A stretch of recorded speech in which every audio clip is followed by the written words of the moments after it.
everybody, it's Wade. Welcome back to In the Gutter, another comic book haul. So I reread Dork last night because I was going through a collection, and this has a couple of my favorite Evan Dorkin stories, with particularly the Eltingville Club. Bring Me the Head of Boba Fett was a classic, and then I hadn't read these yet. This is the Eltingville Club 1 and 2, which is like, years later. It's a pretty cool story about a guy getting to work at a comic book store and it going horribly wrong, which I appreciated because I used to own a bunch of comic book stores. Anyway, posted a bunch of stuff this week on eBay at wadescottcollectibles.com. I hit a vein of Fantastic Four. So there's some signed Jack Kirby ones and a few Silver Age and a nice big fat lot where they're basically 50 cents a piece. If you haven't started collecting Fantastic Four, you can pick up half of it in one shot. But anyway, Wade Scott Collectibles, check it out.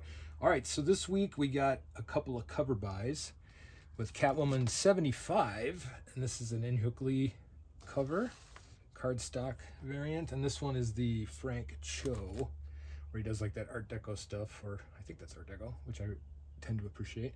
I read the story. I haven't read Catwoman. It's 75 issues in. I had no idea what was going on, so no opinions there, but the covers are fantastic.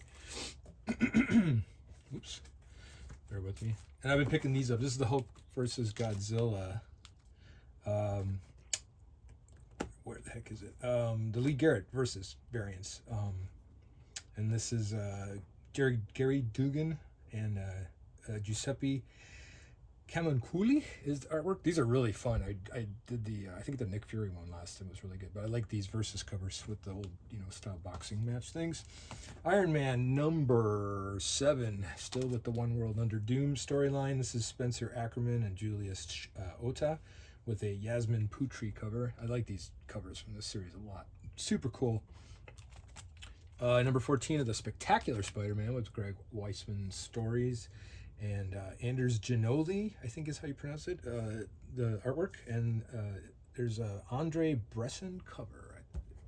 This is good Lizard stuff. Greg always tells good, solid, down-to-earth, entertaining, funny superhero stories with cool character stuff from the non-superheroes. And if you haven't read this, check it out. I'm sure the first part's in trade by now, or it will be shortly. Then on the dark side, mine is A Lonesome Grave, number 3. This is Justin Jordan and Man House, is it? I guess it's Man, M-A-A-N, or Man. Dark horror stuff, very cool artwork inside. And then Mark Waid's Batman and Superman World's Finest, number 38. This is We Are Yesterday, part 1. I think this is a big crossover, but this one is a big old Gorilla Grodd story, which I dug. Number 11 of Redcoat, Jeff Johns and Brian Hitch. This one's cool. Team up with historical characters. This introduced a new time-traveling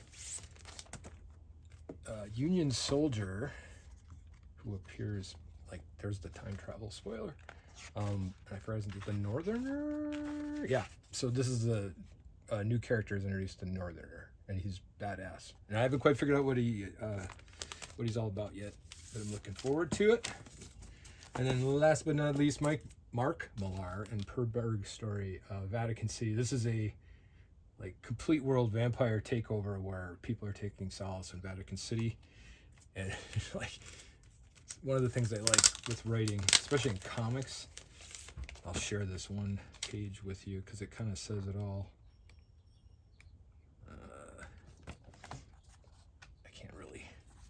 The city fell at 6, the state at 7, New York, Chicago, Texas, and California all gone by 9.